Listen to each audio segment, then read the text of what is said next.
Everyone, welcome back again to my channel. So for today's vlog mga kalingap, eto, natuwa ako kasi I remember that time na nandoon ako kay Labianse noong unang anniversary nila. Unang anniversary, yung ribbon cutting ba, no? Siyempre, nakita namin yung kwarto niya, no, na house tour namin yung kwarto, pati yung bahay, no, mga kalingap. At syempre, itong kay Kalingap Edu, ano kaya yung laman, o ano ba yung i-display niya dyan sa kanyang kwarto. So, syempre, alam natin, nakita naman natin dun sa, kung napanood niyo po yun, 9 months ago, na nakalipas, na nag-house tour tayo sa bahay nila Beyonce nung ribbon cutting, no, mga kalingap. At syempre, nandoon yung picture nila ni Kalingap Edu, naka-display doon sa kanyang cabinet, no. May mga maraming picture doon si Kalingap Edu. So, balikan nyo po yun. Sobrang excited kami noon, nung time na yun. Kasi first time na nakapunta kami doon sa bahay nila Beyonce, no, mga kalingap. At na house, yung na room tour po yung kanyang kwarto. At sobrang masaya po tayo doon, no, mga kalingap.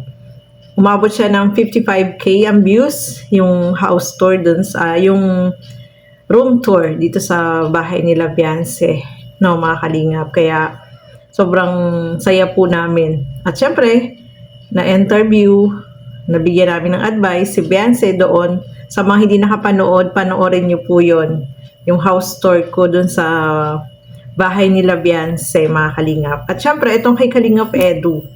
So, alam natin, yung mga picture nila is laging dalawa po yan. Yung, nung sa elegansya, di ba, nakasuot sila ng pangkasal, no, may picture silang dalawa. So, dalawang kopya po yan. Isa kay Beyonce at syempre, isa din kay Kalingap Edu. So, ayan nga, natuwa ako kay Kalingap Edu kasi di ba yung ano niya, yung title niya is Warning, dumating na. So, pag-isip tayo, ano kayong dumating na yun? So, sa kanyang live, no, mga kalingap, nandun na din siya, dun sa kwarto niya, doon na siya nagbablog, doon na siya nagla-live, kasi matagal din nating inantay na matapos yung kwarto ni Kalingap Edu, no, mga kalingap. So, napapanood na natin kung ano yung hitsura ng kwarto niya, pero wala siyang mga decor, wala siyang naka-display na mga picture nila ni Beyonce, pero ito na yung time na sabi nga niya is dumating na. So, yung picture na yun pala is yung picture nila ni Beyonce na eto nga, yung sa elegansya, no, mga kalingap.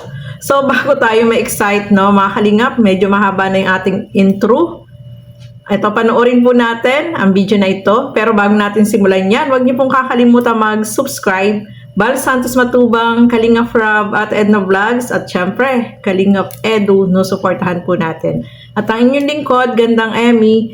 Sa mga hindi pa po nakapag-subscribe, please subscribe and please hit the notification bell para lagi po kayong updated sa aking mga ina-upload na mga reaction video.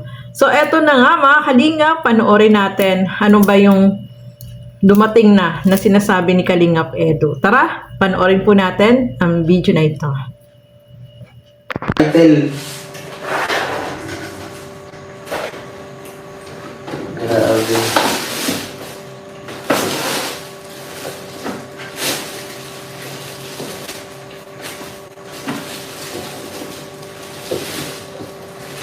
Grabe.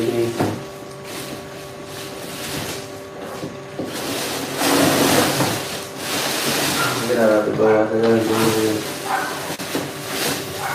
Ayan o. Hindi ako guys. Tcharan! Reveal ka na yun. Yan o. Nakuha ko na guys. Nakuha ko na guys.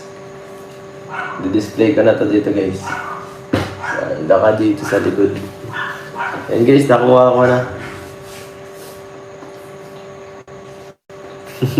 Ganda dito ano guys. Ito ay di-display ko to dito. At tabi ng ano. Picture ko sa mga. Baka dito to. Ayan. Sakto. Hindi na may ano pala to.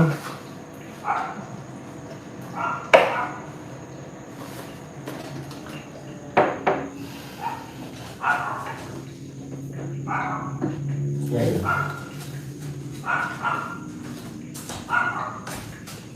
Okay na yan.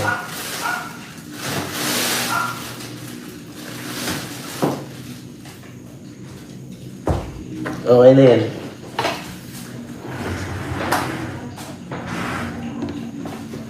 Nasaan na yun? Diba? Cellphone ko na wala. Wala. Ako na napag...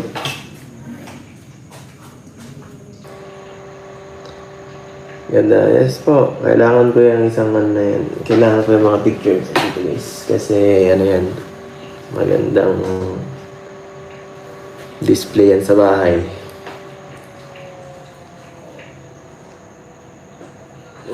Yung kita is pag nag-live ka.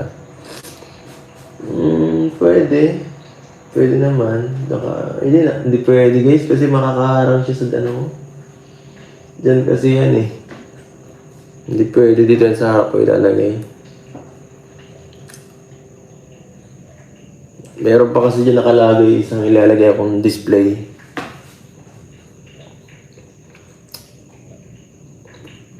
Yung binigay niya sa akin eh, ang dami.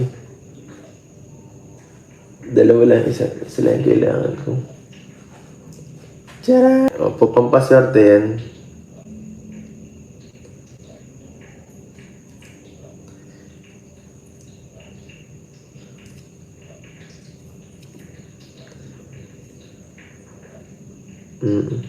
Yung isa, 1, 2, 3. Ang dami.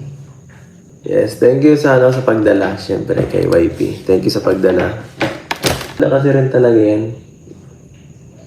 Yan o, picture kasi ni Arjun dito nakikita ko lang eh. Yung picture ni Arjun. Nakakatakot kasi yung picture ni Arjun ay parang ano eh. Parang maligno dun o kaya kailangan natin ng ibang picture. Yung picture kasi ni Arjun nakikita ko ay.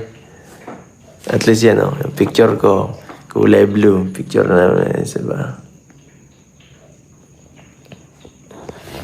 Yan. Yan po, no, mga kalingap. Yung pala, yung sinasabi ni Kalingap Edo. So, ipinakita na niya yung, anong tawag doon? Yung naka-frame nila na picture. Doon sa elegansya, di ba? Naalala nyo yung picture nila na yun, na nakasuot sila ng pangkasal. So, nakakatuwa yun kasi kahit doon kila Beyonce ay naka-display din po yun, no, mga kalingap. Akala nga nila, pupunta doon sa bahay nila, ikinasal na si Beyonce kasi yun nung makikita mo agad yung picture nila na naka-display. So, masaya tayo kasi masaya si Kalingap Edo. Sabi nga niya, swerte daw yun. I-display niya doon sa kanyang kwarto. Para, syempre naman, no? Para pag bago siya matulog, titignan niya muna si Beyonce. Ganon din naman si Beyonce, no, mga kalingap. Kasi makikita mo din talaga doon sa kwarto niya na naka-display din yung picture nila ni Kalingap Edo. Kaya sobrang masaya tayo. Talagang Edsy is real. Diba? So makikita mo sa expression ng mukha ni Kalingap Edo, sobrang masaya siya. Kasi sabi niya, dumating na at eto na yun. Na si Beyonce mismo yung nagdala sa kanya nung picture na yon na naka-frame, no, mga kalingap. Kaya excited din siya kung saan niya ilalagay. Pinag-iisipan niya kung saan niya ilalagay dun sa kanyang kwarto. Kasi wala namang ibang picture doon kundi yung picture nila ni Beyonce, no, mga kalingap. Kaya anong masasabi niyo dyan, mga kalingap? Kasi marami tayong nababasa, mga comment na mga negative na hindi magaganda yung sinasabi kay Kalingap Edo. So, alam natin, Edsy is real. At saka, huwag tayong magpapaniwala doon sa mga sinasabi nila. Especially, kagaya nga nung sa Christmas, nung Kalingap Ball. Meron tayong nabasa doon na comment na hindi naman daw nagkikibuan yung dalawa, hindi nagpapansinan. Bakit? Nakikita niyo po ba sa personal, doon sa mismong lugar? Siyempre, iba naman yung nakikita nyo sa camera, no, mga kalingap. Iba naman yung siyempre na magkasama silang dalawa na hindi nakukuha ng camera. So, kapag mga ganon, huwag tayong agad mag-isip ng hindi maganda kasi sabi nila hindi daw nagkikibuan, baka daw may tampuhan, ganon agad yung iniisip. Hindi nyo naman, wala naman kayo mismo doon sa venue, no, mga kalingap. Kaya huwag tayong mag-isip ng mga negatibo na mga bagay na wala namang katotohanan. Kaya ano lang tayo, nandito tayo para sumuport, sinusuportahan natin yung tambalang EDSI, no, mga kalingap. Kasi yung dalawa naman ay real naman po yan, no, mga kalingap. At kaya huwag po tayong negatibo. Kung talagang solid at nagmamahal kayo sa EDSI, hindi tayo mag-iisip ng mga negatibong bagay, no, mga kalingap. Masaya tayo dahil grabe, marami akong ichichika sa inyo pero hindi pa yun na-upload ni Kalingap Rob, yung 2nd year anniversary nila, no. Hindi pa nga ako kahit reels, may nakikita ako nag-upload ng reels. Alam naman natin na bawal yun, no?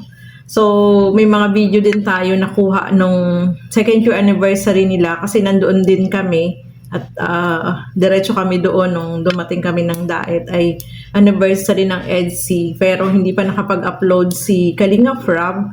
So, hindi pa rin tayo pwedeng mag-upload, no? Hantayin natin na makapag-upload si Kalingap Rob para yung na videohan din natin doon is may upload natin pero waiting pa tayo na makapag-upload si Kalingap Rob. Sobrang saya po yun, no, mga kalingap. At sobrang ganda ni Beyonce doon. Yung suot nila, grabe, nakakatuwa, no, mga kalingap. Saka masaya. Masaya doon silang dalawa. So, ayan po, no, mga kalingap. Maraming salamat po sa inyong walang sawang panonood at pagsuporta dito sa aking mga ginagawang reaction video. Panibagong taon, panibagong reaction video syempre, at panibagong trial sa buhay natin, no, mga kalingap. So, hanggang dito na lamang po muna. Maraming salamat po and God bless sa atin lahat. Bye-bye!